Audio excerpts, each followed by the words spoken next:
eastern world, it is exploding, violence flaring, bullets loading, old enough to kill, but not enough for voting. You don't believe in war, but what's that gun you're toting?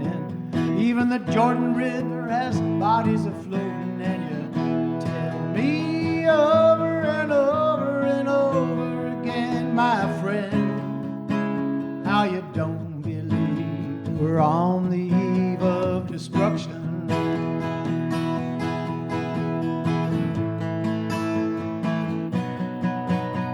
You don't understand what I'm trying to say.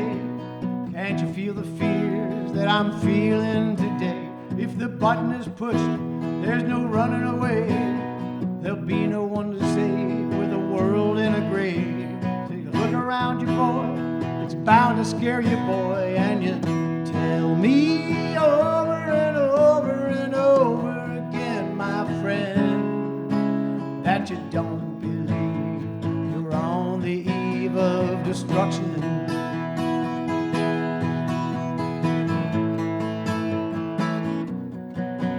Yeah, my blood's so mad, it feels like coagulating. I'm sitting here I'm just contemplating. I can't twist the truth, it knows no regulation. A handful of senators don't pass legislation, and marches alone can't bring integration. When human respect is disintegrating, this whole crazy world, it's just too frustrating. And you tell me over and over again, my friend, that you don't believe we're on the eve of destruction.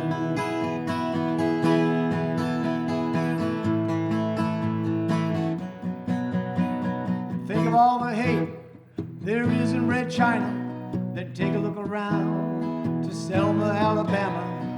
You may leave here for 4 days in space, but when you return, it's the same old place.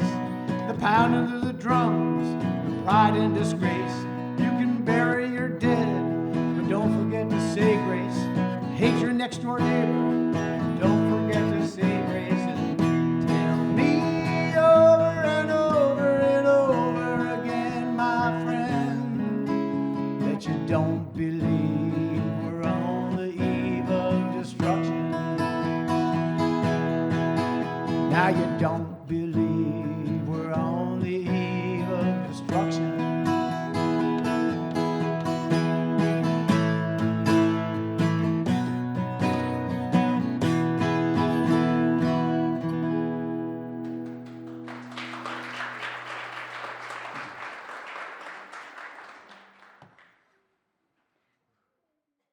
Good morning.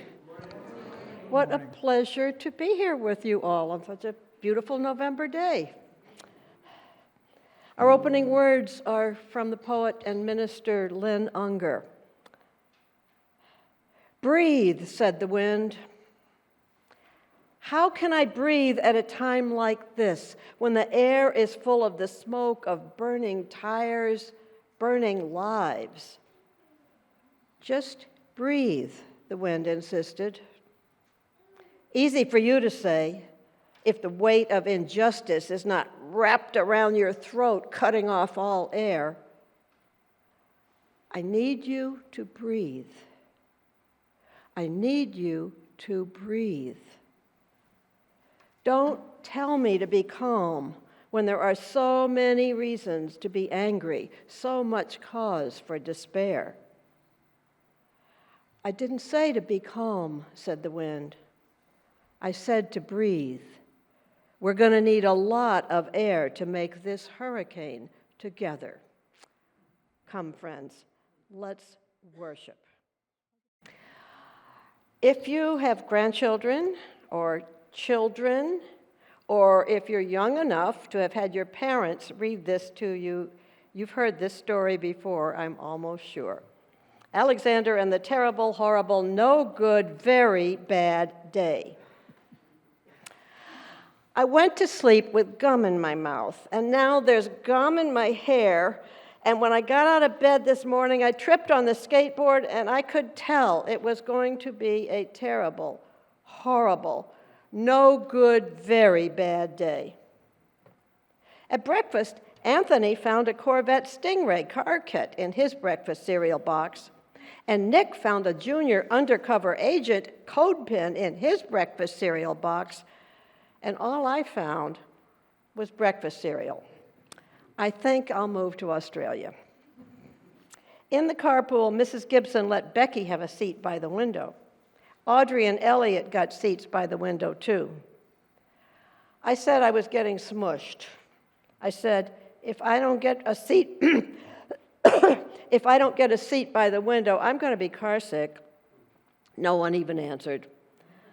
I could tell it was going to be a terrible, horrible, no good, very bad day. At singing time, Mrs. Dickens said I sang too loud. At counting time, she said I left out 16. Who needs 16? I could tell it was going to be a terrible, horrible, no good, very bad day.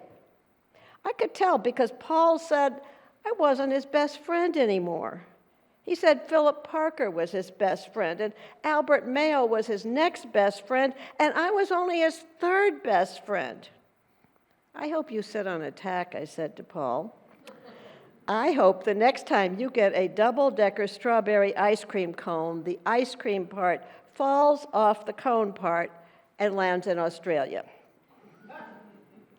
There were 2 cupcakes in Philip's lunch bag, and Albert got a Hershey bar with almonds, and Paul's mother gave him a piece of jelly roll that had those little coconut sprinkles on the top.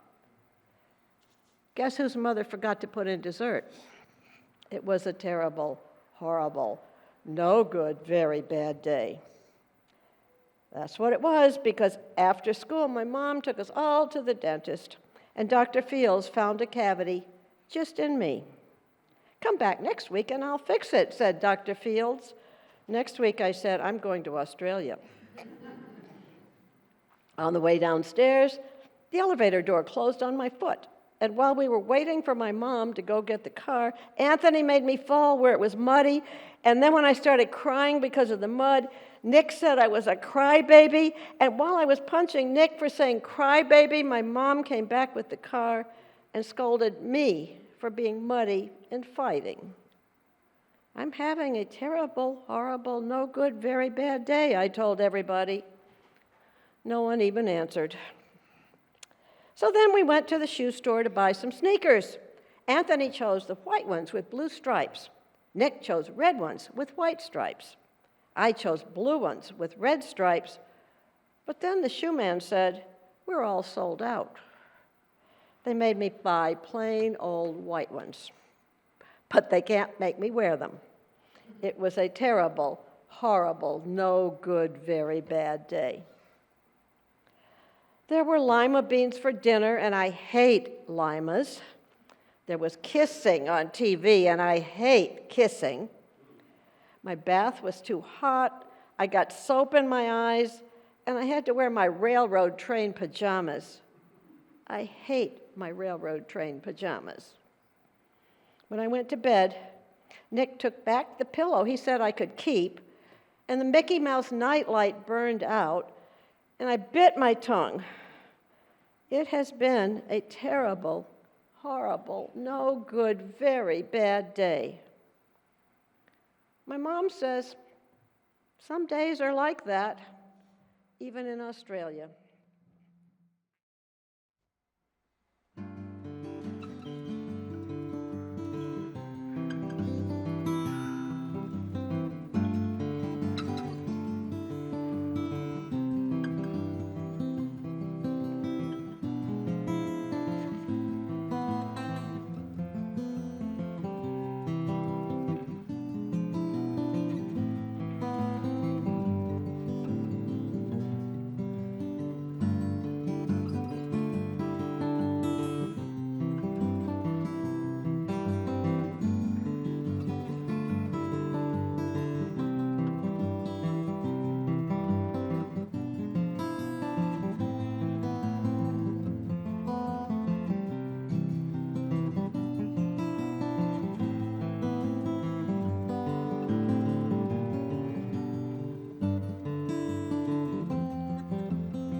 the sun.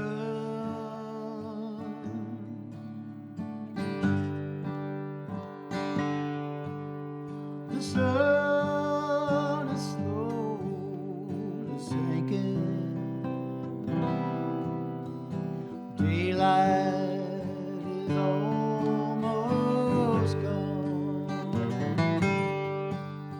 Still darkness falls around us, yet we must journey on. The darkest hour is just before dawn. The narrow way leads home. Lay down your soul at Jesus' feet. The darkest hour is just before dawn.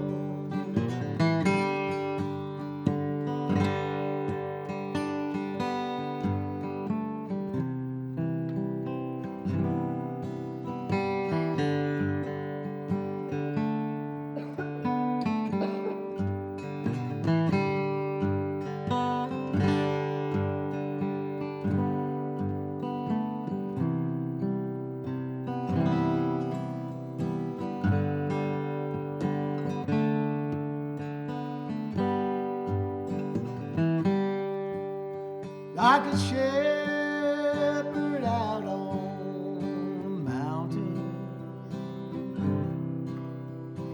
watching his sheep below. He's coming back to claim us. Will you be ready to go? The darkest hour is just before dawn. The narrow way leads home. Lay down your soul at Jesus' feet. Darkest hour is just before dawn. The darkest hour is just before dawn. The narrow way leads home. Lay down your soul at Jesus' feet. The darkest hour is just before dawn. The darkest hour is just before dawn.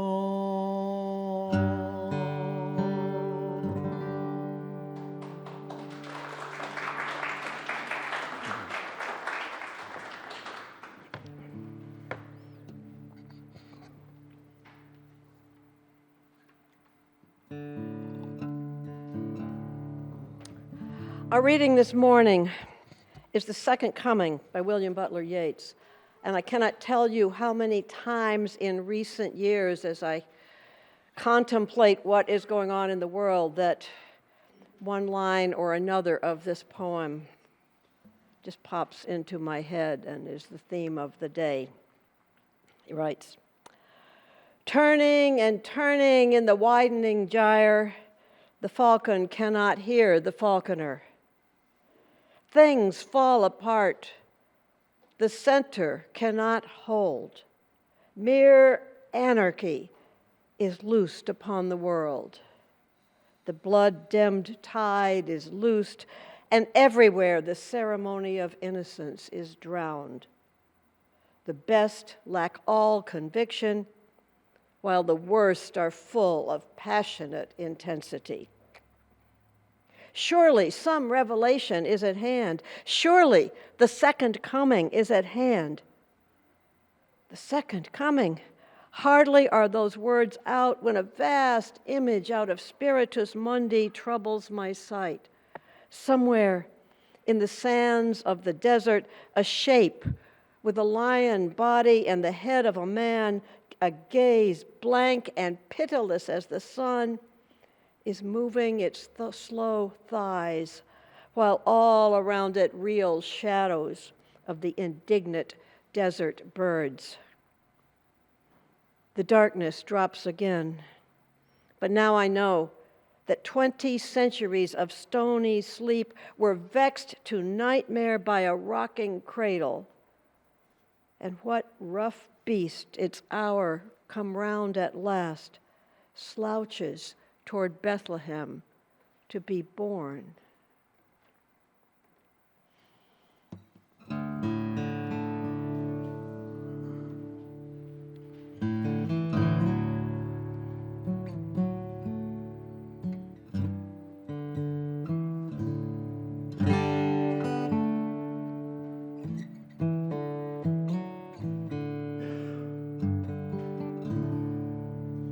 Let us pause in life's pleasures and count the many tears while we all sup sorrow with the poor. There's a song that will linger forever in our ears.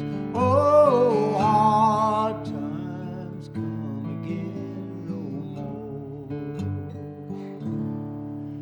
It's a song, a sigh of the weary. Hard times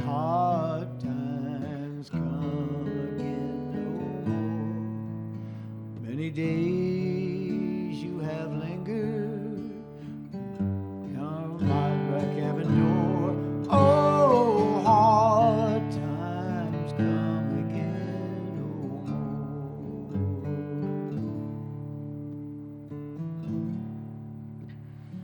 I woke up one morning and went outside, and the air was hazy and smelled like smoke. And I shouldn't even have been breathing outside at all because the air was so bad. And the news said the cause was wildfires in Canada. Canada!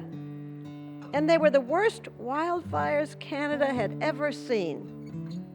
And it was a terrible, horrible, no good, very bad day. There was another mass shooting, and all our so-called leaders could do about it was thoughts and prayers. And I knew there would be more and more and more coming sooner rather than later. And probably the only reason there were no school shootings that week was that it was summer vacation. It was a terrible, horrible, no good, very bad week. There was a massive heat wave going on and on and on, and in Arizona and Texas and all around the world. Maybe the worst in all of human history. And Texas passed a law making it illegal for cities to mandate water breaks for construction workers in 100-degree heat. And people still claimed that climate change was a hoax. It was a terrible, horrible, no good, very bad month. The Supreme Court overturned Roe v. Wade and decided it was fine for businesses to discriminate against LGBT clients. And state after state passed laws making abortion almost completely illegal and making it a crime to provide any kind of gender-affirming care for young people. The North Pole was thawing and releasing tons of carbon into the air, and Antarctica was melting and calving its glaciers into the sea. Parents were demanding that schools and public libraries get rid of books they didn't want their children or anybody to read. And there were more shootings, and an unprecedented blizzard in Buffalo, and a former president was indicted in 4 different states for what was probably only the first of many crimes. And his buddies in Congress decided they should impeach the current president just to even things up. And a presidential candidate announced that slavery was a good thing because it taught enslaved people useful skills. Meanwhile, the war in the Ukraine dragged on, and a new, brutal, bloody war broke out in the Middle East. And it was a terrible, horrible, no good, very bad year.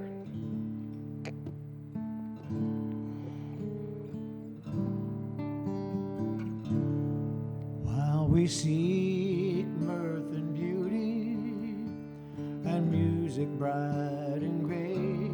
They are frail forms fainting at my door. Though their voices are silent, their pleading seems to say, oh, hard times come again. It's a song, a sigh of the weary. Hard times come again no more. Many days you have lingered beyond my cabin door. Oh, hard times come again no more.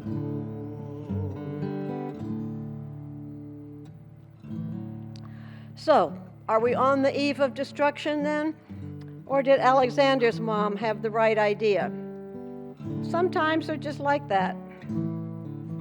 Or is it possible that both of those things can be true at once?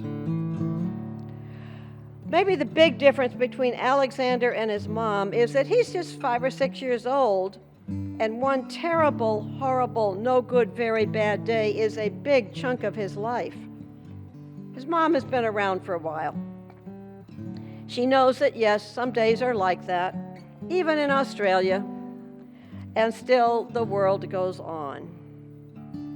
If we want to deal with all the terrible, horrible, no good things happening right now, a good first step is to step back and take a longer view, much longer. This is not our nation's first rodeo.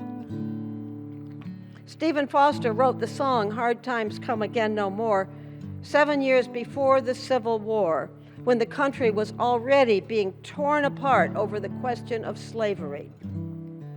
During the war, with our nation torn in two and Americans in blue coats killing and being killed by Americans in gray coats, the song became even more popular as people longed for a return to peace and prosperity. It was a terrible, horrible, no good, very bad time. William Butler Yeats wrote his poem, The Second Coming, in 1919. The First World War was barely over, and Ireland was still in its bloody fight for independence from England. People all over the world were dying in the great flu pandemic of 1918. Things fall apart, Yeats wrote. The center cannot hold. Mere anarchy is loosed upon the world. It felt like the world as people knew it was ending, and something much worse was coming. P.F. Sloan wrote and Barry McGuire sang The Eve of Destruction in 1965. The country was torn apart over the war in Vietnam. The threat of nuclear war loomed over everything. Martin Luther King preached peace and nonviolence, but hatred and violence greeted civil rights marchers, bus riders, and sitters in all over the South. And the passage of a civil rights bill was at best a long-term promise, not an immediate reality. And these are just some highlights or lowlights of the past couple of centuries. We could add to the list Jim Crow laws, lynchings, the Dust Bowl, the Great Depression, the Red Scare, and blacklisting in the 1950s. We could go back much farther in history and get a list that would take us all day to recite. Again and again and again, we humans have found ourselves in the midst of terrible, horrible, no good, very bad times. Again and again, it has felt like we were on the eve of destruction. And yet, we have come through it. And yet, our world goes on. Sometimes are just like that.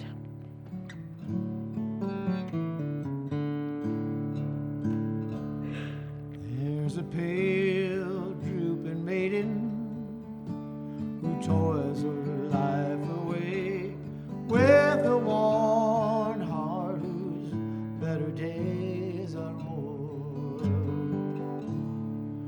Though her voice would be merry, sighing all the day.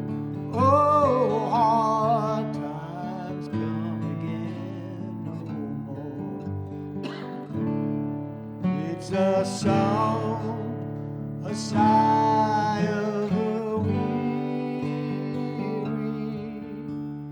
Hard times come again no more. Many days you have lingered around my cabin door. Oh, hard times come again no more.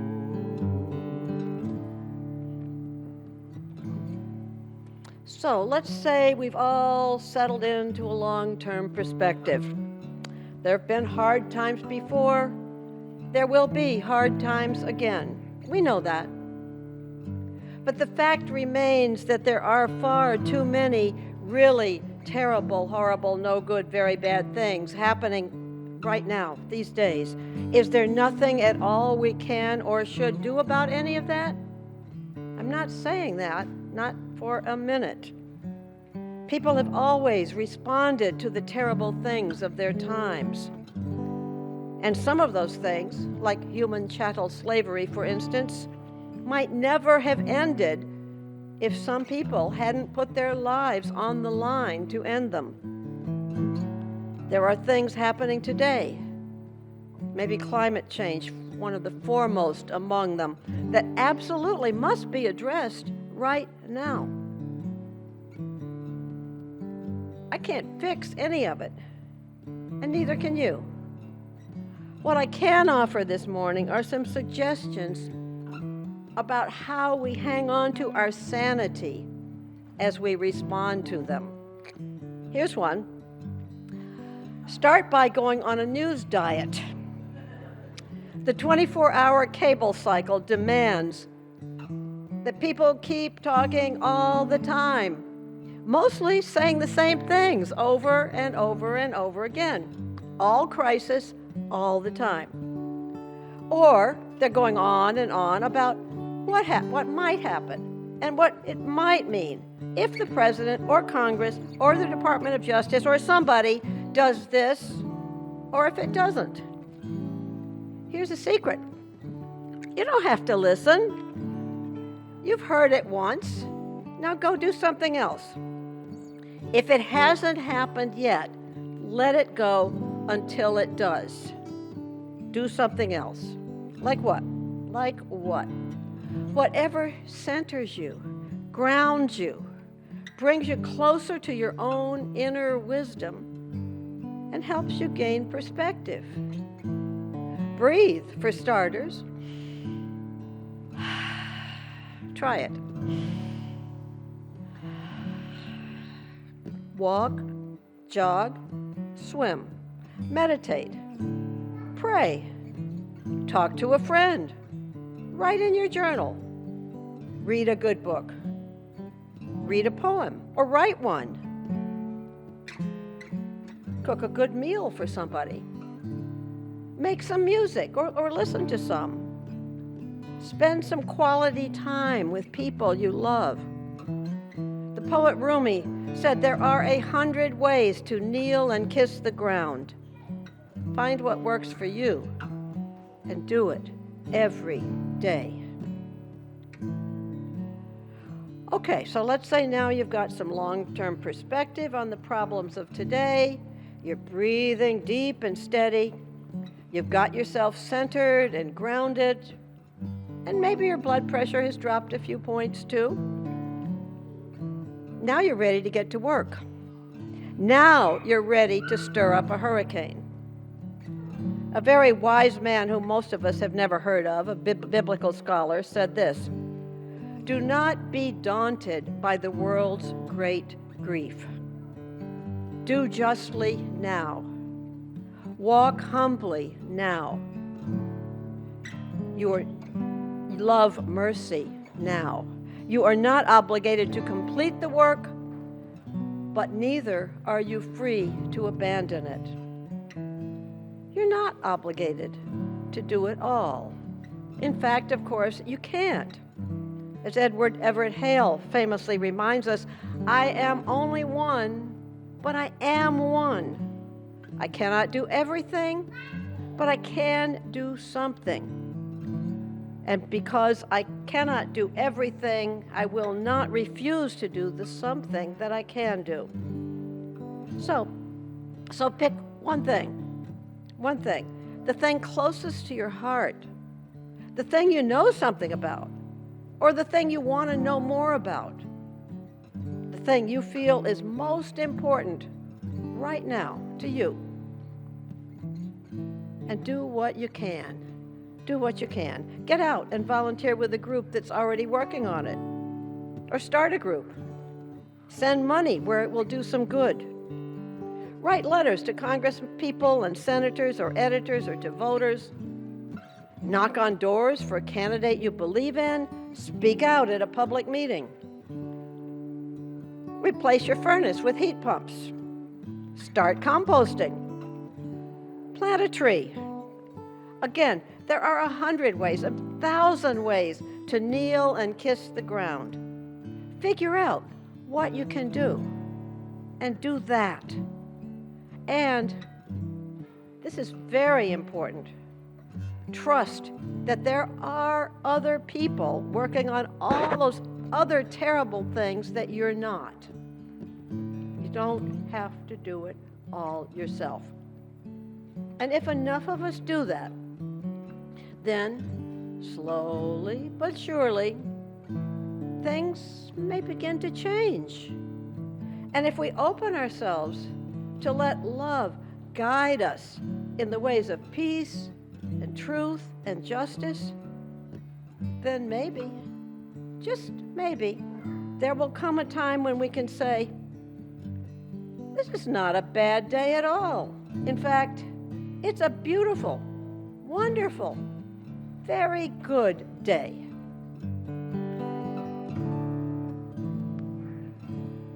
Tis a sigh that is wafted across the troubled way. Tis a wail that's heard upon the shore. Tis a dirge that is murmured around the lowly grave. Oh, hard times come again no more. It's a song, a sigh of the weary. Hard times come again no more. Many days you have lingered beyond my cabin door. Oh, hard times come again no more. Oh, hard times come again no more. Oh, hard times come again no more. 2020 inaugural poet Amanda Gorman reminded us that there is always light if only we're brave enough to see it, if only we're brave enough to be it. Take courage, friends. The way is often hard, the path is never clear, and the stakes are very high. Take courage, for deep down, there is another truth. You are not alone. You are never alone. So be it. Blessed be, and let the whole church say, Amen. Amen.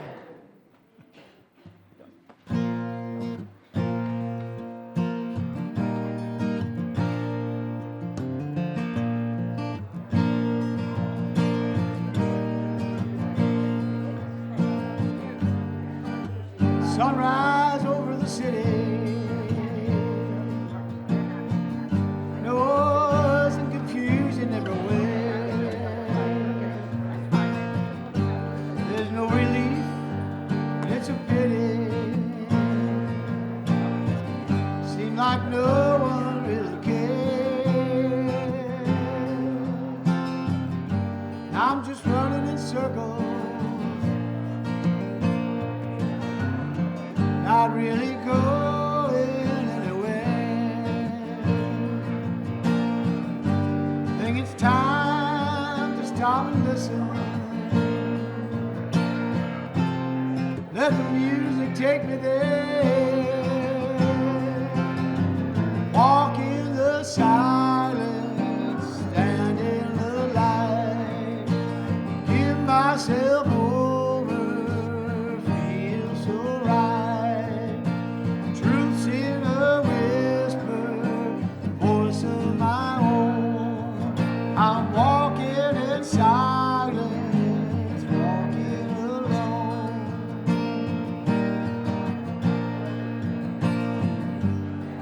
Feel the world rushing by me. I wonder what it's coming to. How do we pay the price of progress when the cost is me and you? Walk in the silence, stand in the light, give myself over, feel so right.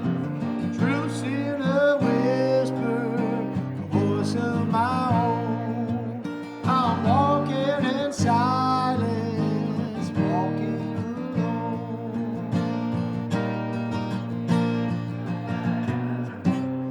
When the silence falls around me,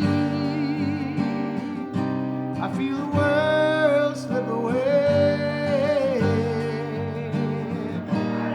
I find peace and understanding, and I can face another day.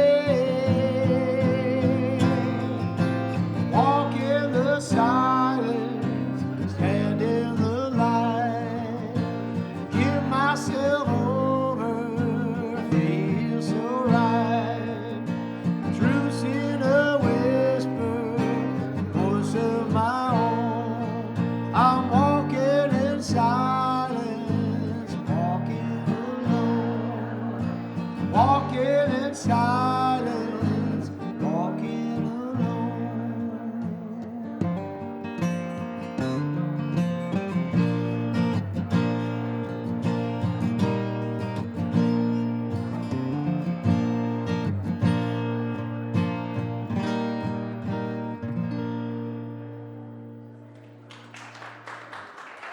Thank you.